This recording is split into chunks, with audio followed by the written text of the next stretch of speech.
Hello dear student, welcome. तो फिर तुम्हारा एफए का ऑब्जेक्टिव्स कैसे आएगा बच्चा लोग? ठीक है, तो कुछ ऑब्जेक्टिव डिस्कस करता हूँ। जो दिया है वो भी डिस्कस करूँगा, जो इसके बदले में आएगा वो भी बता दूंगा। ठीक है, अभी दिया है हैज़ पर अकाउंटिंग स्टैंडर्ड 13। तो अकाउंटिंग स्टैंडर्ड 13 है ना, समझ में आना। इन्वेस्टमेंट अकाउंटिंग क्या है? Cost of account is sold is calculated has पर। तो कौन सा मेथड होता है? FIFO, LIFO, weighted average. तो हम लोग जो भी मेथड सॉल्व करते हैं ना इन्वेस्टमेंट, वो वेटेड एवरेज मेथड होता है। कौन सा होता है? सबको एवरेज निकाल के करते हैं। Component of work place ethical behaviour, ये लास्ट चैप्टर का है। एथिकल मतलब सही और गलत, सही काम करना। तो इसमें क्या होता है? ऑनेस्टी भी होता है, लीगलिटी भी होता है, डिस्क्लोजर होता है, सब आता है। मतलब ऑल ऑफ दिस क्या आएगा इसका? All of this. Carrying amount of long term investment, जो लॉन्ग टर्म इन्वेस्टमेंट हमने कैरी किया ना, तो लॉन्ग टर्म इन्वेस्टमेंट कभी भी कैरी किया ना, वो कॉस्ट के हिसाब से शो होता है। किसके हिसाब से? और जो शॉर्ट टर्म होता है ना, ये कॉस्ट या market which ever is lower. Short term मतलब तो कॉस्ट और मार्केट विच इज लोअर, जब शॉर्ट टर्म रहेगा, और लॉन्ग टर्म आएगा तो कॉस्ट रहेगा ना यार, ऐसा क्वेश्चन आता है। Charging cost of family dinner, क्या बोला है? फैमिली डिनर मतलब डायरेक्टर क्या कर रहा है? कंपनी का पैसे से फैमिली को डिनर करा रहा है, तो गलत कर रहा है। तो मिस अप्रोप्रिएशन ऑफ एसेट्स, तो कंपनी के एसेट का गलत इस्तेमाल कर रहा है ना, कैश का झोल झाल कर रहा है, घपला कर रहा है, अनएथिकल बिहेवियर बोलते हैं उसको। Amount not collected by share holder should be shown है, जो शेयर होल्डर ने कलेक्ट नहीं किया है वो करंट लाइबिलिटीज होता है। ओके, वो प्रपोज डिविडेंड मतलब अनक्लेम डिविडेंड बोलते हैं उसको, और अनक्लेम डिविडेंड करंट लाइबिलिटीज में आता है। फाइनल अकाउंट में सॉल्व किया। ओके, और शेयर कैपिटल में क्या था? इक्विटी शेयर और प्रेफरेंस शेयर है ना। और रिजर्व सरप्लस में क्या था भाई? जनरल जो प्रॉफिट एंड लॉस, सीआरआर आता है ना, ये सब ऐसा रहता है। तो ऐसा करके घुमा के कुछ भी आ सकता है एग्जाम में। Before buyback all shares must be, मतलब बायबैक होने से पहले सब शेयर क्या होना चाहिए वाले क्या है? Fully paid up. क्या होना चाहिए? Fully paid up. पार्टली पेडअप कभी शेयर बायबैक होता नहीं है। Ethical issues face by the accountant include, मतलब एथिकल इशू मतलब प्रॉब्लम। तो क्या क्या प्रॉब्लम वो फेस कर सकते हैं? एक्यूरेसी भी हो सकता है, अकाउंटेबिलिटी, वैल्यू ऑफ नॉर्मल, ये सब प्रॉब्लम उसको फेस करना पड़ सकता है। तो ऑल ऑफ दिस है। Payment of dividend is based on dash capital, तो पेमेंट हमेशा किस पे होता है मालूम है? पेड अप कैपिटल पता है। कभी भी कंपनी डिविडेंड देगी ना, वो पेड अप पे डिविडेंड देगी। किस पे डिविडेंड देगी भाई? पेड अप पे, ये याद रखना।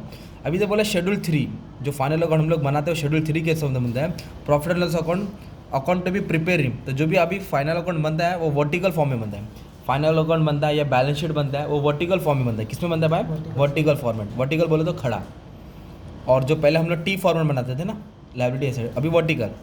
Interim dividend of company can be declare by, interim मतलब जो डिविडेंड कंपनी साल के बीच में देती है, और कंपनी जो भी साल के बीच में डिविडेंड देती है वो बोर्ड ऑफ डायरेक्टर डिक्लेयर करता है। कौन डिक्लेयर करता है? Board of director.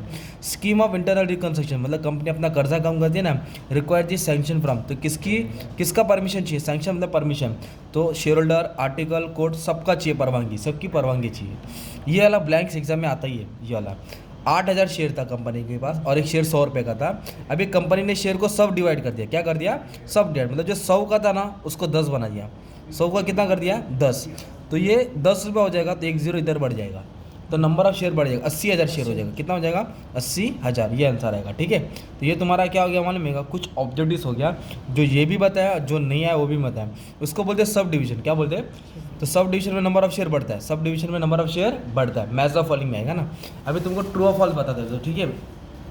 और ट्रू और फॉल्स भी एग्जाम में कहता है, घुमा फिरा के आएगा ना, तो अपन अच्छे से समझते और ट्राई करते हैं। ठीक है, तो सबसे पहले क्या दिया है? Buyback of share has to be authorize by article of association, मतलब कंपनी कभी भी शेयर बायबैक करेगी तो आर्टिकल ऑफ एसोसिएशन मतलब कंपनी के कानून में लिखा होना चाहिए, ये ट्रू है। इंटरनल रिकंस्ट्रक्शन में क्या होता है? रिडक्शन इन कैपिटल, यस ये भी ट्रू है, कैपिटल कम होता है। Amount paid on forfeited share, forfeited मतलब जो शेयर कैंसिल हो गया था, तो शेयर कैंसिल हो गया तो पैसा आ गया, तो पैसा क्या होएगा? पेड अप में ऐड होएगा, तो ये भी सही है।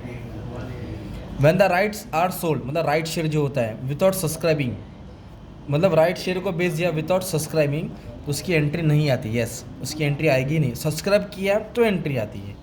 Equity share can be bought back out of free reserve, हाँ इक्विटी शेयर कहाँ से बाय बैक होता है? Free reserve. फ्री रिजर्व बोले तो जनरल रिजर्व होता है, प्रॉफिट एंड लॉस होता है ना, तो सही बोला, ट्रू है।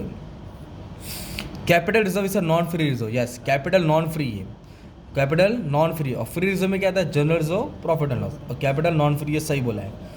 Any company can take undertake capital reduction, नहीं सब कंपनी नहीं लेती ना भाई, रिलायंस, टाटा, अंबानी ये सब थोड़ी लेगी, क्योंकि बड़ी कंपनी, प्रॉफिटेबल कंपनी, जो लॉस मेकिंग कंपनी है, जो टर्न अराउंड कर रही है वो करती है।